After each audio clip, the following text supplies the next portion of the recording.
second drive using energy from natural sources is called a water drive, and like the name states, the natural source of energy in this drive is water. In reservoirs with access to aquifers, an aquifer is a layer of earth or rock containing water that can flow and pass through it.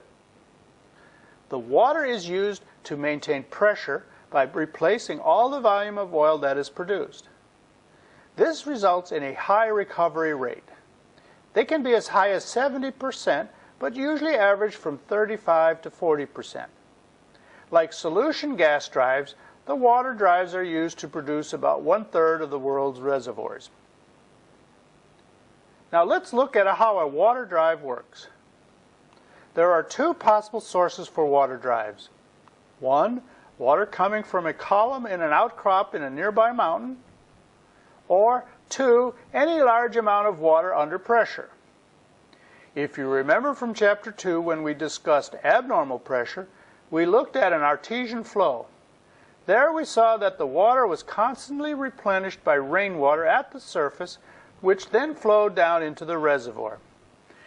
The weight of the water column, as it pushed down, generated pressure on the accumulated oil in the trap. Releasing this pressure through drilling pushed the oil out of the trap. In the second example of water drives, a large body of water under pressure stores energy within the H2O molecules like a coiled spring. When pressure is released in the oil reservoir, the water molecules expand and push oil towards the newly drilled well, thus providing the energy for this drive. The rate of water flowing into the reservoir varies greatly in different reservoirs. Again, let's go back to our chart and examine how water drives can be displayed. This time, we'll look at oil production, reservoir pressure with the bubble point pressure, and the producing GOR with water cut. Here, we see the oil production.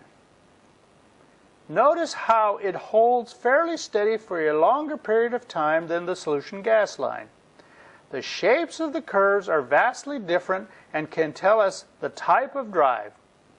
Oil production holds steady at the beginning because pressure is maintained by the water pressure. Water production can start at any point and will displace some of the oil being produced. This water production will continue to increase as time goes by. We refer to the water production as the water cut.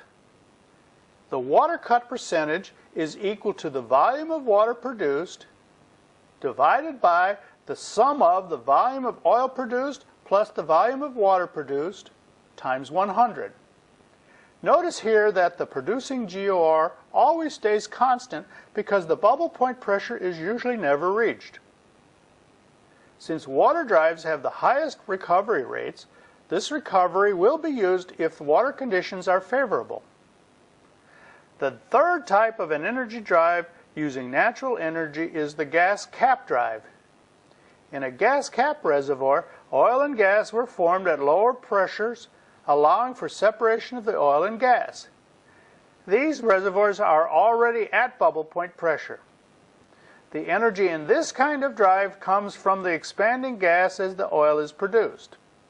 When a gas cap is present, it is usually better to begin by producing only oil. As the reservoir pressure drops during production, the gas in the gas cap expands and helps to maintain the pressure in the well, forcing oil to the surface. Gas caps that are too large or too small can impede oil recovery, so the effectiveness of a gas cap drive depends on its size relative to the size of the oil zone. Production engineers monitor the gas cap size closely to optimize oil production.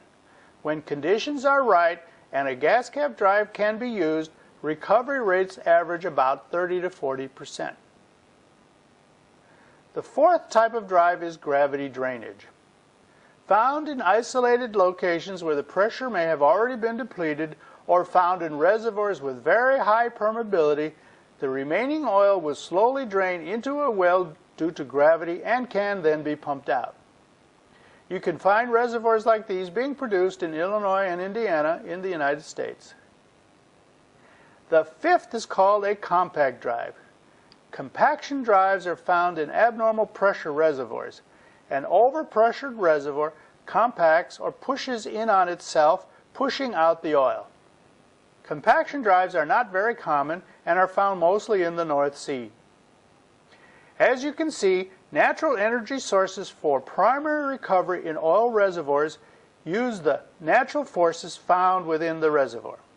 The volatility of gas in solution gas, the fluid properties of water to flow into an empty space in a water drive, and the fluid properties of gas to expand in a gas cap drive are examples. In addition, gravity and compaction, also common forces, can be utilized to energize drives. To add to the complexity, some reservoirs utilize a combination of these primary drives in the same reservoir and are called combination drives. Now let's look at natural energy drives used in gas reservoirs. There is a drive used in both wet and dry gas reservoirs and another drive in retrograde condensate gas reservoirs. In wet and dry gas reservoirs, the gas within has extremely low viscosity, allowing it to flow readily through the formation to the well. The operation of the gas expansion drive mechanism is therefore quite simple. As the pressure drops, the gas expands into the wellbore. Keep in mind that since gas is highly compressible, unlike oil, its surface volume is much greater than its reservoir volume. For example, 1 cubic foot of gas volume at 5,000 psi in the reservoir would expand to 340 cubic feet at the surface.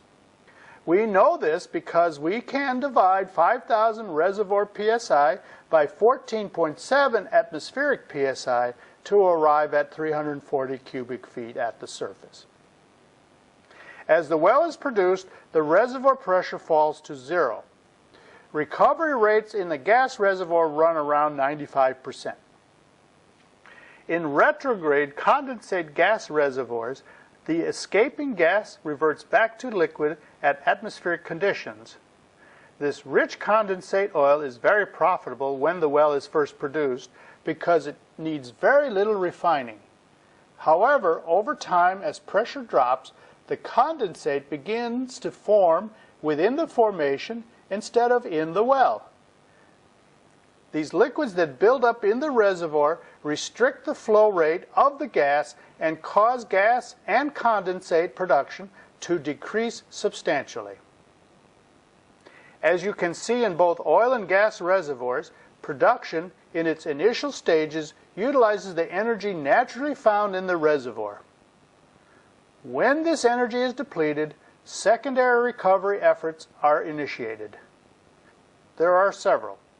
Water flooding, which uses naturally occurring substances in the reservoir, and thermal flooding, miscible flooding, mobility ratio improvement, and microbial floods, which all use substances that are imported.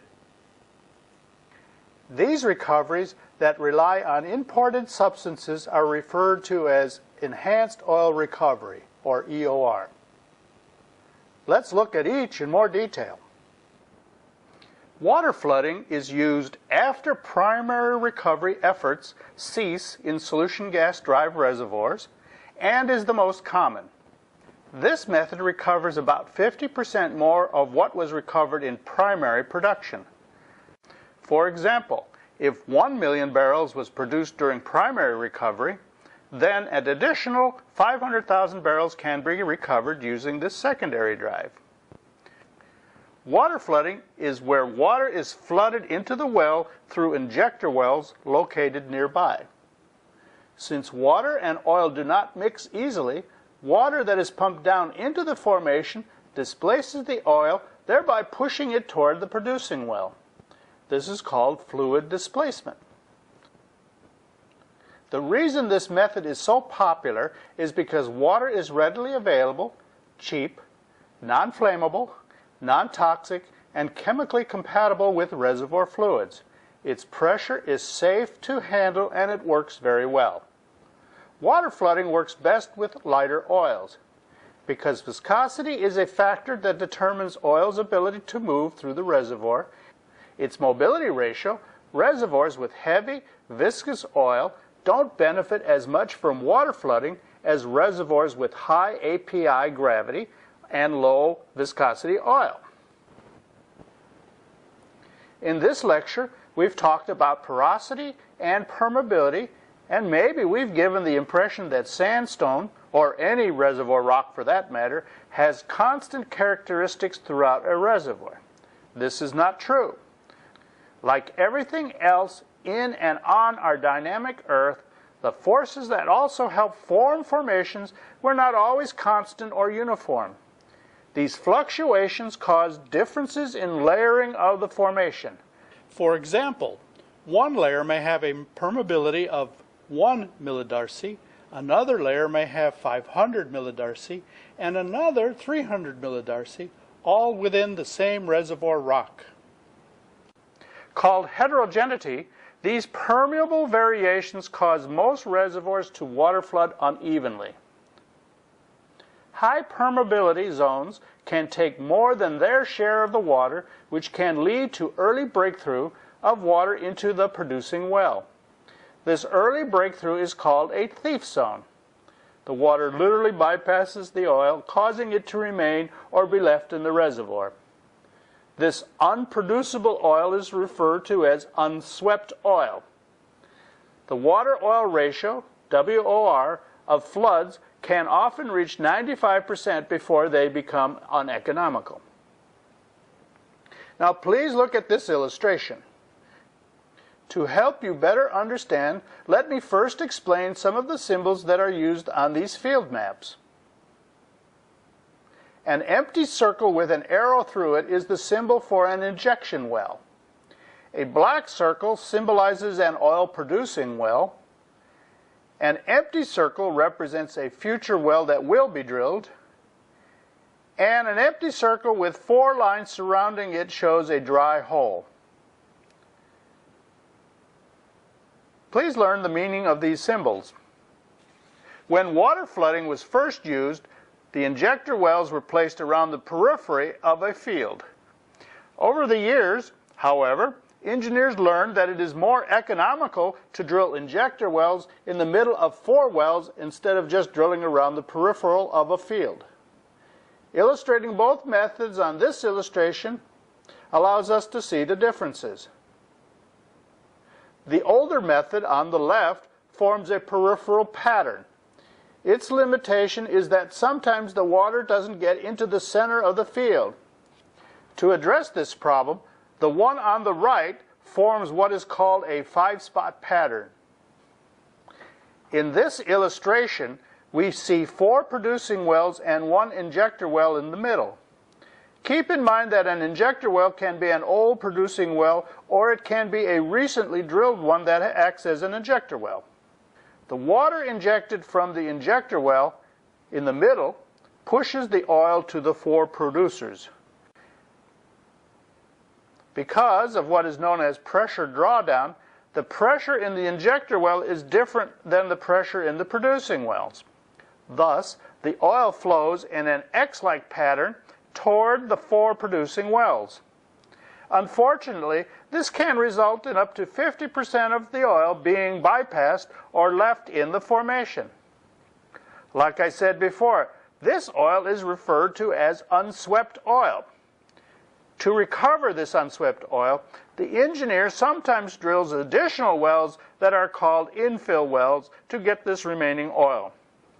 Although expensive, the recovery of this unswept oil, still trapped in the reservoir, may make it worthwhile.